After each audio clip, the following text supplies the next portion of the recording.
In the heart of an ancient world, beyond mountains and endless seas, there stood a city called Orion, a place of wisdom, philosophy, and power. For centuries, it thrived, not through conquest, but through knowledge. It was a city where warriors spoke in the language of reason and where rulers sought not wealth, but understanding. At the helm of this great civilization stood Zener, the Stoic king, a man of legend. His name was not whispered in fear, but in reverence. His face, carved with the lines of time and experience, held no trace of anger, no sign of joy, no flicker of fear.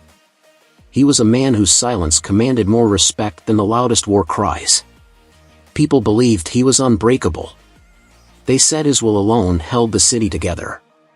They claimed that his presence could bend fate itself.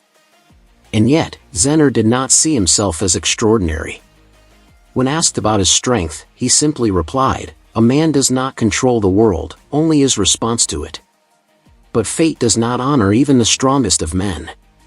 One night, beneath the silver glow of the moon, the great oracle of Orion emerged from the sacred temple, trembling.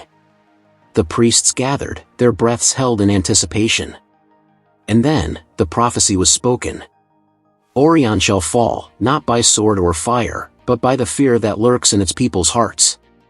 Only he who truly knows himself shall endure. The words spread through the city like wildfire. Fear took root in the hearts of the people.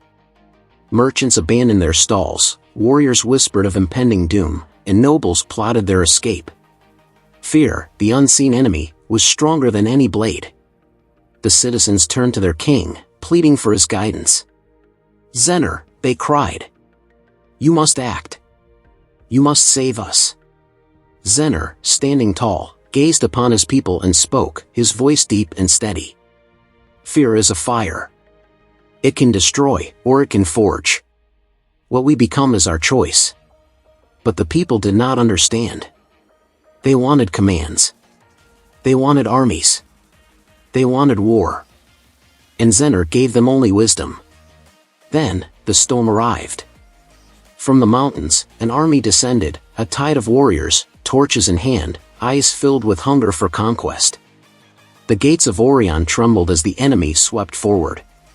The city that once stood unshaken now quaked beneath the weight of its own fear. The warriors of Orion took up their arms. Blades clashed. Fire roared. The sky turned red with the embers of destruction. The people cried out for their king, and so General Calidore, Zener's most loyal friend, stormed into the palace. "Zener!" Calidore pleaded, breathless, his armor smeared with blood. "The enemy is here. We must fight. Command us." Zener met Calidore's desperate gaze with an expression of calm indifference. "You believe battle is the only answer? If we do nothing, we are already lost." Calidore shouted. Zener offered a faint smile. "I accept my fate, for I have already conquered myself." Calidore clenched his fists in frustration and stormed away, leaving the king alone in his silent contemplation. The enemy tore through the city, their footsteps shaking the very foundations of Orion. But Zener did not run. He did not fight. He did not hide. He stepped forward, onto the palace steps, unarmed, his robe flowing in the wind. The invaders saw him standing alone and hesitated. A lone king facing an army, why did he not flee? Why did he not tremble? His gaze, deep and unflinching, seemed to pierce through their very souls. One soldier whispered, "Why does he not beg for mercy?" Another hesitated, gripping his sword tighter. "Why does he not fear us?" The commander of the enemy army, growing impatient, raised his bow. An arrow was loosed. It struck Zener in the chest. The battlefield fell silent. The warriors of Orion gasped. The invaders froze. But Zener did not fall. He did not scream. He did not show pain. Instead, he stood taller, as if even death itself had no power over him. And with his final breath, he whispered, "The body may perish, but he who knows himself shall never die." At that moment, something changed.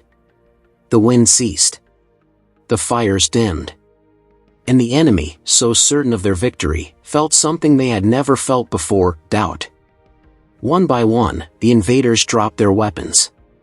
Some fell to their knees. Others turned and walked away. The war ended, not with bloodshed, but with the silent, immortal lesson of a single man's unwavering resolve. Orion, though scarred, survived. And its people, once ruled by fear, learned a lesson that no battle could teach them. They no longer sought strength in swords, but in the mastery of their own minds. In the years that followed, a great statue was built where Zener had made his final stand.